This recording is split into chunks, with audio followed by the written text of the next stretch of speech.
సీతారామ ప్రాజెక్టునే కాదు, ఈ ఖమ్మం జిల్లాలో ఉన్న సాగునీటి ప్రాజెక్టులు 10 సంవత్సరాలు నిర్లక్ష్యానికి గురైనాయి, అవినీతికి లోనైనాయి. కేసీఆర్ ఇంట్లో కనుక వర్షం కురిపించినాయి తప్ప ఖమ్మం బీడు బొలాల మీద నీళ్లు పారలేదు.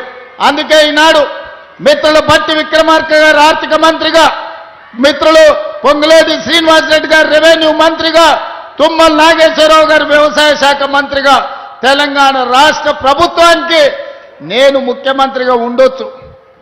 కానీ ఈ పాలనకు ఆయువు పట్టైన శాఖలన్నీ ఖమ్మం జిల్లాలోనే ఉన్నాయి. బట్టి విక్రమార్క గారు, తుమ్మల గారు, పొంగులేటి గారు అనుకుంటే ఈ ప్రభుత్వంలో జరగనిది ఏమీ లేదు.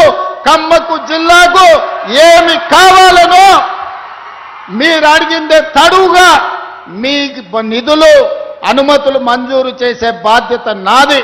అందుకే మిత్రులారా, వాస్తవంగా తొందరగా రావాలి, మీతో మాటలు పంచుకోవాలనుకున్నా, కానీ హెలికాప్టర్ సమస్య అందుకే ఆలస్యమైంది. కానీ ప్రజలకు రేషన్ కార్డు ఇచ్చినా, ప్రజలకు సన్న బియ్యం ఇచ్చినా, ప్రజలకు ఇందిరమ్మ ఇండ్లు ఇచ్చినా, మా ఆడబిడ్డలకు ఇందిరమ్మ చీరలు ఇచ్చినా, ఏ ప్రోగ్రాం అయినా ఖమ్మం జిల్లా నుంచే ప్రారంభించుకున్నాం. ఖమ్మం జిల్లా మంత్రులే నాయకత్వం వహిస్తున్నారు.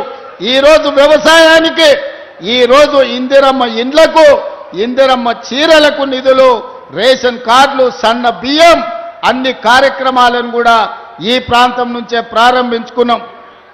భద్రాద్రి రాముల వారి సాక్షిగా ఖమ్మం జిల్లాను అన్ని జిల్లాలతో పాటు అభివృద్ధి పదం వైపు నడిపించే బాధ్యత నాది, నా మంత్రివర్గ సహచరులది. మీరందరూ ఏ విధంగా అయితే అండగా ఉండి ఆశీర్వదించినరో, 2 సంవత్సరాల క్రితం మీరు ఆశీర్వదించి ఓటేస్తే ఆ ఓటే ఆయుధంగా మారి ప్రజా పాలనను అందించి ఈరోజు ప్రజలకు మంచి పరిపాలనను అందించడం. మంచి ప్రభుత్వం ఉంటే ప్రజలకు ఇందిరమ్మ ఇండ్లు వస్తాయి, ప్రజలకు సన్న బియ్యం వస్తాయి, ప్రజలకు ఉచిత కరెంటు వస్తుంది, ప్రజలకు రేషన్ కార్డులు వస్తాయి.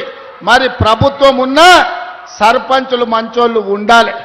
మంచోడు సర్పంచ్ లేకపోతే, మంత్రులతో కలిసి పనిచేసేటోడు మీ ఊర్లో లేకపోతే, ఆపుకో ఫుల్లుకో మందుకో ఓటేస్తే గ్రామాలు దెబ్బతింటాయి. అందుకే ఇక్కడికొచ్చిన మిత్రులకు రాజకీయ కక్షలు మానండి, 10 సంవత్సరాలు అండగా నిలబడండి. తెలంగాణ రాష్ట్రాన్ని దేశంలోనే నెంబర్ 1 స్థానంలో నిలబెడదాం. రాబోయే సర్పంచ్ ఎన్నికల్లో తుమ్మల గారితో, బట్టి గారితో, పొంగులేటి గారితో కలిసి రాష్ట్రాన్ని అభివృద్ధి చేసి గ్రామాలను అభివృద్ధి పదం వైపు నడిపించే వాళ్లను సర్పంచులుగా ఎన్నుకోవాల్సిందిగా మళ్ళీ వస్తా. పూర్తి స్థాయిలో చర్చించుకుందాం. మిమ్మల్ని అందరినీ కలుస్తా. సమయాభావం వల్ల మా వాళ్ళు చిట్టీలు ఇస్తున్నారు.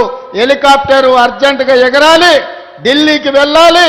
ఢిల్లీలో రాహుల్ గాంధీ, మల్లికార్జున్ ఖర్గే, ప్రధానమంత్రి నరేంద్ర మోడీ గారిని తెలంగాణ విజయోత్సవాల గురించి, తెలంగాణ సంబరాలు 8, 9 తారీఖు నాడు తెలంగాణ రైజింగ్ గ్లోబల్ సమ్మిట్ గురించి ఆహ్వాన పత్రికలు ఇచ్చి రాష్ట్రానికి సంబంధించిన అనుమతులు అడగడానికి ఢిల్లీ ప్రయాణం చేస్తున్నాం. కాబట్టి మిత్రులారా, మన్నించి సెలవు ఇవ్వాల్సిందిగా మళ్ళొక్కసారి మీ దగ్గరికి వస్తా. ఖమ్మం జిల్లాను చూసినప్పుడు నా గుండెల్లో సంతోషం ఉంటుంది.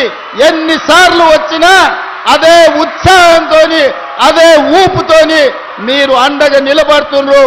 మీ ఉత్సాహాన్ని ఊపిరిగా తీసుకొని తెలంగాణ రాష్ట్రాన్ని అగ్రభాగాన నిలబెడతా అని తెలియజేస్తూ మీ అందరి దగ్గర సెలవు తీసుకుంటున్నా.